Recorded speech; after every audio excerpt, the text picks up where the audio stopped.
So hello everyone, welcome to Kate academy. So आज हम लोग सिस्टम डिजाइन का लेक्चर 4 स्टार्ट करने वाले हैं। करेक्ट। तो अभी तक सर हम लोग क्या क्या पढ़ लिए थे अपन ये एक बार देख लेते हैं रिकैप की तरह। ठीक है। तो सर अपने को सिस्टम डिजाइन के बारे में पता चल गया था सर कि सिस्टम क्या होता है, व्हाट्सएप्स वगैरह ये जो है जो कि कुछ स्पेसिफिक टाइप ऑफ रिक्वायरमेंट को पूरा करते हैं यूजर्स के, उसी को सर अपन सिस्टम बोलते हैं। ठीक है। और उसी का सर आर्किटेक्चर डिजाइन करना हाई लेवल और लो लेवल, सर यही है सर पूरा का पूरा सिस्टम डिजाइन का स्टोरी। ठीक है। तो सर हम लोग स्टार्ट किए थे एक सिंपल सा क्लाइंट सर्वर आर्किटेक्चर से, जैसे कि सर मेरा कुछ क्लाइंट्स हैं एंड सर्वर्स है सर।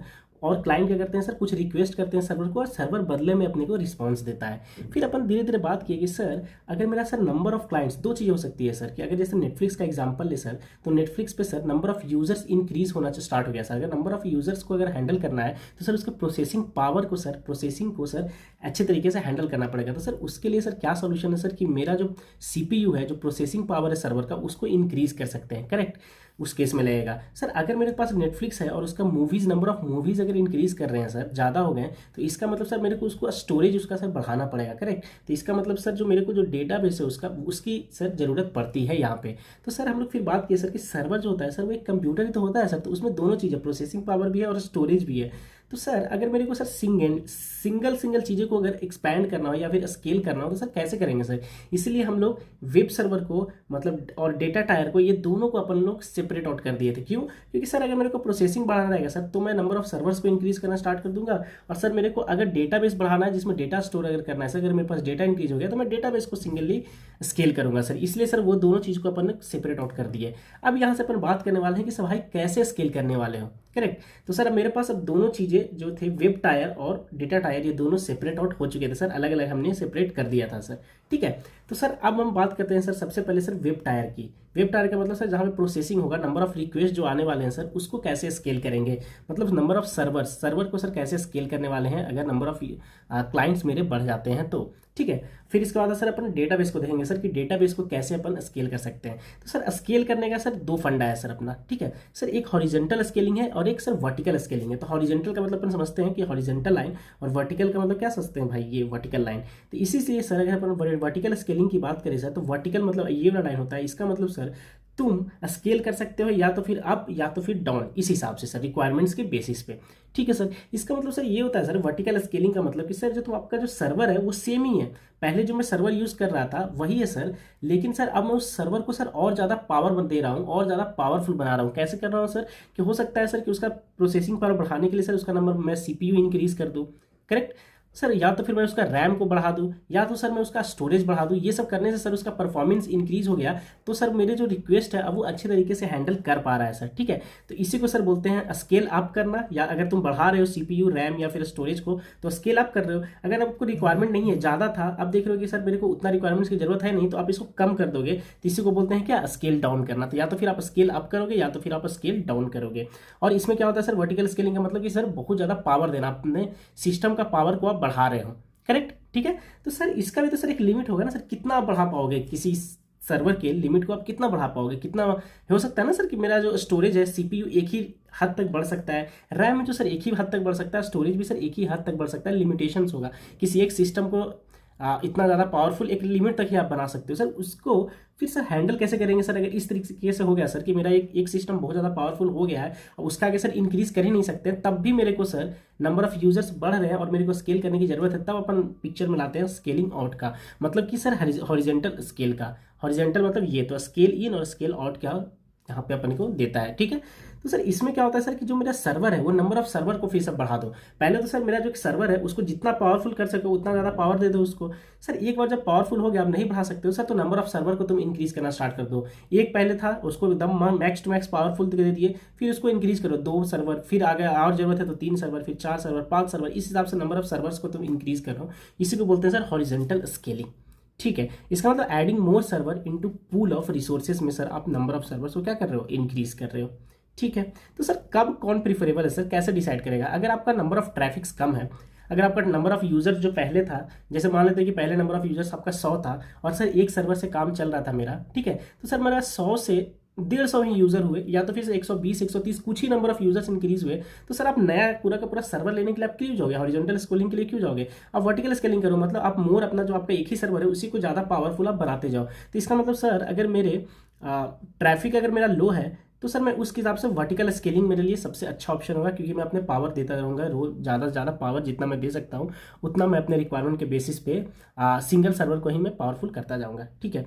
और यही ये अपन ने बात कर लिया लिमिटेशंस क्या है भैया वर्टिकल स्केलिंग का, कि भैया एक अनलिमिटेड अपन कर ही नहीं सकते, कुछ तो लिमिट होगा ना भाई, ठीक है। और इसमें सर एक चीज़ और है सर, कि अगर आप सिंगल सर्वर रखते हो तो अगर एक ही सर्वर है, अगर उस सर्वर में कुछ प्रॉब्लम आ जाता है, कुछ फॉल्ट आ जाता है, तो आपका पूरा का पूरा जो सिस्टम है वो ठप पड़ जाएगा, वो पूरा का पूरा डाउन हो जाएगा और कोई यूज़र इसको यूज़ ही नहीं कर पाएगा, करेक्ट है। तो इसीलिए सर नंबर ऑफ सर्वर्स को भी इंक्रीज करके रखना सर बहुत ज़्यादा जरूरी है, जो कि हॉरिजॉन्टल स्केलिंग में करते हैं। तो इसको ओवरऑल कम करता है कौन, हॉरिजॉन्टल स्केलिंग, करेक्ट। क्योंकि एक ही सर्वर है, अगर वो डाउन हो गया तो आपका पूरा का पूरा सिस्टम ही चला गया ना। लेकिन अगर आपके पास हॉरिजॉन्टल स्केलिंग है तो एक सिस्टम ठप हो सकता है, लेकिन और ज़्यादा सिस्टम तो आपके पास अभी भी बच रहा है ना, तो आप उससे सॉल्व कर सकते हो, ठीक है। This is solve using horizontal scaling. Horizontal scaling क्या करता है भैया, दोनों प्रॉब्लम को सॉल्व करता है। एक मैक्स लिमिट पे एक रिस्ट्रिक्ट हो गया, अगर और भी आपको चाहिए तो आप नंबर ऑफ सर्वर्स को इंक्रीज कर दो। अगर इसमें क्या हो गया भैया कि आप 5 सर्वर रखे हो, अगर एक सर्वर खराब भी हो जाता है, हॉरिजॉन्टल स्केलिंग में क्या होगा, नंबर ऑफ सर्वर को बढ़ाते हो तो 5 सर्वर आपका है, अगर एक सर्वर खराब भी हो जाता है तब भी आपका 4 सर्वर आपके सिस्टम को हेल्दी रखेंगे और यूजर्स उस पर क्या ट्रैफिक लेके आ सकते हैं और आपका अच्छे तरीके से सिस्टम भी चलता हुआ रहेगा, ठीक है। तो सर यार स्केल कैसे करेंगे सर, वर्टिकल स्केलिंग तो सर समझ में आ गया सर, एक ही सर्वर है तो सर जितने भी क्लाइंट से सर रिक्वेस्ट आएगा मेरा, वो सीधा का सीधा एक ही सर्वर के पास जाएगा और वो सर्वर सर क्या करेगा, उसको हैंडल करेगा। लेकिन सर अगर आप नंबर ऑफ सर्वर्स को इंक्रीज कर दिए हो, कि जैसे सर यहाँ पे मैं देखा कि मेरे 2 सर्वर हो गए हैं, तो सर मैं कैसे, अगर नंबर ऑफ क्लाइंट्स जो आ रहे हैं, रिक्वेस्ट जो आ रहे हैं, वो कैसे सर पता चलेगा सर कि सर्वर 1 को जाना है या सर्वर 2 को जाना है या सर्वर 3 को जाना है, किस सर्वर को जाना है सर, किस बेसिस पे सर, क्योंकि आप सर्वर यहाँ पे हॉरिजॉन्टल स्केल में क्या कर दिए सर, इंक्रीज कर दिए। तो इस तरीके का प्रॉब्लम को सॉल्व करता है अपना लोड बैलेंसर। लोड बैलेंसर क्या करता है भैया, जितने भी इनकमिंग ट्रैफिक्स है, जितने भी ट्रैफिक्स आ रहे हैं वेब सर्वर पे, वो सब को लोड बैलेंस सेट में डालकर मतलब अच्छे तरीके से हैंडल करता है, डिस्ट्रीब्यूट करता है। मतलब नाम से क्लियर है कि लोड बैलेंसर जितने भी उसके पास लोड आ रहे हैं वो अच्छे तरीके से सारे सर्वर के बीच में डिस्ट्रीब्यूट करता है। तो सर इसके अंदर लोड बैलेंसर जो अगर आप देखोगे सर, तो यहाँ पे अपन ने लोड बैलेंसर यहाँ पे रखा है, ठीक है। तो ये लोड बैलेंसर के अंदर बहुत सारे एल्गोरिदम्स होते हैं जो अपन आगे पढ़ने वाले हैं। तो उस एल्गोरिदम के बेसिस पे क्या करता है भैया, सारे सर्वर को वो डिस्ट्रीब्यूट करता है, मतलब सारे सर्वर का रजिस्टर्ड रहते हैं किसको, लोड बैलेंसर को। लोड बैलेंसर को सारे सर्वर के बारे में पता रहता है। अगर 15 सर्वर मेरे हैं, जैसे अमेजन ले लेते हैं या फिर नेटफ्लिक्स ले लेते हैं, तो नेटफ्लिक्स का अगर 50 सर्वर है तो 50 सर्वर किसको, लोड बैलेंसर को 50 सर्वर के बारे में पता है कि भैया कन्फिगर किया गया है मेरे को 50 सर्वर। और उसके अंदर जो एल्गोरिदम चल रहा है, जो कि अपन आगे पढ़ेंगे, उस एल्गोरिदम के बेसिस पे वो हर एक सर्वर को अच्छे तरीके से ऐसे करता है कि ट्रैफिक्स को एकदम यूनिकली अच्छे तरीके से डिस्ट्रीब्यूट कर देता है सबके बीच में, ताकि आपका सिस्टम क्या बेहतरीन तरीके से चलता रहे। ऐसा नहीं कि किसी एक सिस्टम पे बहुत ज़्यादा लोड आ गया और किसी पे कम लोड आ रहा है, ऐसा नहीं करता है वो। यूनिफॉर्मली अच्छे तरीके से एल्गोरिदम का यूज़ करके, जैसे राउंड रॉबिन फैशन हो सकता है, इस हिसाब से बहुत सारे एल्गोरिदम्स होते हैं, उसका यूज़ करके वो पूरा यूनिफॉर्मली डिस्ट्रीब्यूट करके रखता है सारे लोड को। तो सर किस हिसाब से ये काम करता है सर लोड बैलेंसर, थोड़ा सा सर इसको अपन समझते हैं, ठीक है। ये तो पता चल गया सर कि लोड को बैलेंस करता है, डिस्ट्रीब्यूट करता है सर ट्रैफिक्स को, कि भैया मेरे पास ये रिक्वेस्ट आया, ये चेक करता है कि अच्छा तुम इस सर्वर के पास जाओ, ये सर्वर अभी फ्री है, फिर ये इस सर्वर के पास जाओ तुम, ये इस हिसाब से पूरा का पूरा हैंडल करता है, सर्वर को देता रहता है, ठीक है। तो सर यहाँ पे अब ये होता है सर कि जैसे मैं नेटफ्लिक्स करता हूँ www.netflix.com, ये मेरा यूज़र है, मैं अगर यूज़र हूँ सर, तो ये DNS के पास जाता है और नेटफ्लिक्स का यहाँ से IP उठाता है और फिर ये IP अपने को यहाँ पे मिल जाता है। उस IP और पोर्ट की हेल्प से अपन नेटफ्लिक्स को कनेक्ट करने के लिए चले जाते हैं। तो अब जो पहले जो IP होता था वो पब्लिक IP था, वो सर सर्वर का अपन ने डिस्कस किया था सर, कि एक सर्वर जो है वो क्या है सर, उसका एक यूनिक IP होगा, करेक्ट, क्योंकि वो एक सिस्टम ही है, ठीक है। लेकिन अब सर वो जो IP है वो सर्वर का नहीं रहेगा सर, अब वो जो IP जो अपन लेंगे www.netflix.com करके जो डोमेन का, वो सर किसका लगेगा सर, लोड बैलेंसर का। लोड बैलेंसर भी तो एक सिस्टम है ना भाई, एक प्रोसेस है जो तुम्हारा चल रहा है, पूरा का पूरा एग्जीक्यूट कर रहा है। तो सर उस प्रोसेस का सर IP रहेगा सर, लोड बैलेंसर का सर, उस जो लोड बैलेंसर जहाँ पे चल रहा है सर, उस सिस्टम का सर IP रहेगा सर, वो एक पब्लिक IP है सर, ठीक है। लोड बैलेंसर हमेशा पब्लिक IP रहेगा सर।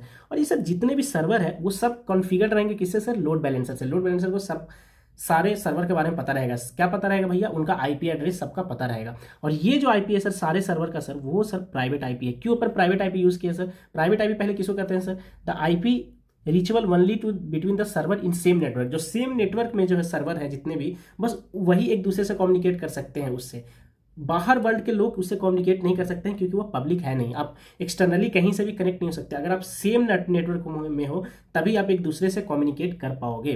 तो जो लोड बैलेंसर है उसका लोकल IP रहता है, इसका मतलब पब्लिक IP रहता है। तो उस पब्लिक IP से कोई भी कनेक्ट कर सकता है, कोई भी क्लाइंट उससे कनेक्ट कर सकता है। लेकिन ये जो हुआ लोड बैलेंसर मेरा, ये पूरा का पूरा सर ये सेम नेटवर्क में सर आ गया सर, ये पूरा का पूरा सर सेम नेटवर्क में आ गया सर। अगर ये पूरा सर पूरा का पूरा सेम नेटवर्क में आ गया तो इसका मतलब सर ये हो गया कि लोड बैलेंसर सारे सर्वर से कम्युनिकेट कर सकता है, लेकिन कोई भी क्लाइंट डायरेक्टली कनेक्ट नहीं कर सकता है सर्वर 1 से या सर्वर 2 से, क्योंकि उसके आईपी प्राइवेट है। ठीक है, तो ये प्राइवेट आईपी है, इसका 10.0.0.1 है और इसका सर 10.0.0.2 है।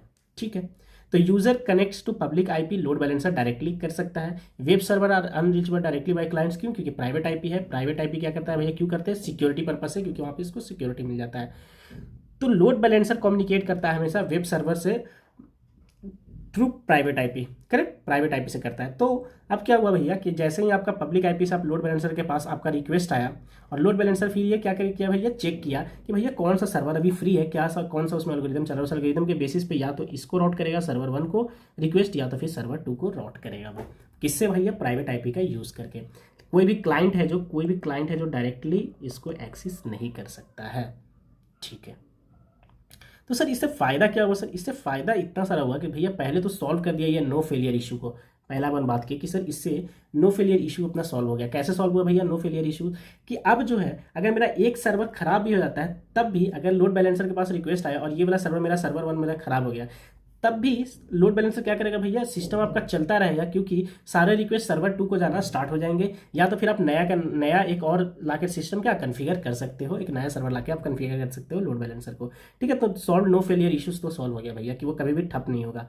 इंप्रूव अवेलेबिलिटी भी इंप्रूव हो गया, क्योंकि हमेशा आपका सिस्टम अवेलेबल रहेगा यूज़ के लिए। ऐसा नहीं कि भैया एक सर्वर था और वो ठप हुआ तो खेल खत्म हो गया अपना, ऐसा नहीं है। हॉरिजेंटली स्केल करते हैं सर्वर को अपना इजीली, क्यों?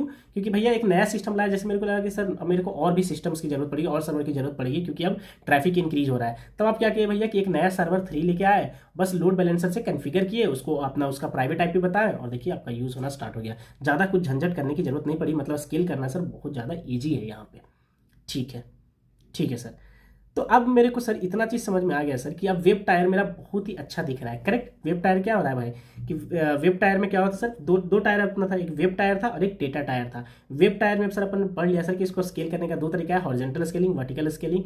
हॉरिजॉन्टल के क्या क्या कंसिक्वेंसेज है, वर्टिकल के क्या क्या कंसिक्वेंसेज है। वर्टिकल स्केलिंग में सर क्या होता था, क्या ऐसा डिमेरिट्स था सर वर्टिकल स्केलिंग का, हॉरिजॉन्टल स्केलिंग लाया गया, उसको सर फिर सॉल्व करने के लिए सर अपन लोड बैलेंसर लेके आए और लोड बैलेंसर का यूज़ क्या होता है वो अपन ने देख लिया। तो सर पूरा का पूरा मेरा फंडा जो है वो वेब टायर पे पूरा का पूरा खत्म हो चुका है। मतलब हमने समझ लिया है कि सर किस हिसाब से चलने वाला है, कैसे उसको स्केल करेंगे। अब आया सर डेटा वाला पार्ट को कि सर डेटा का जो सर टायर आप किए थे सर उसको कैसे स्केल करेंगे, जो कि अपन बात करते थे भैया डेटाबेस की थी। यहाँ पे जो अभी तक जो अपन ऊपर पढ़ा है वो एक ही डेटाबेस था, इसलिए सर अपन उसे, लेकिन डेटाबेस भी तो बढ़ेगा ना भाई, उसको भी तो स्केल करना पड़ेगा। तो उसको कैसे स्केल करते हैं वो सब अपन नेक्स्ट लेक्चर में देखने वाले हैं, जहाँ पे डेटाबेस रिप्लिकेशंस वगैरह आएंगे, ये सारी चीज़ें अपन वहाँ पे पढ़ेंगे, कैशे आएगा, ये सारा चीज़ पढ़ते हुए फिर अपन स्टोरी को आगे बढ़ाएंगे। ठीक है, देन मिलते हैं आपसे नेक्स्ट क्लास में, तब तक के लिए बाय बाय। एंड अपना फीडबैक जरूर दिया कीजिए भाई लोग कि आपको लेक्चर कैसा लग रहा है। ओके।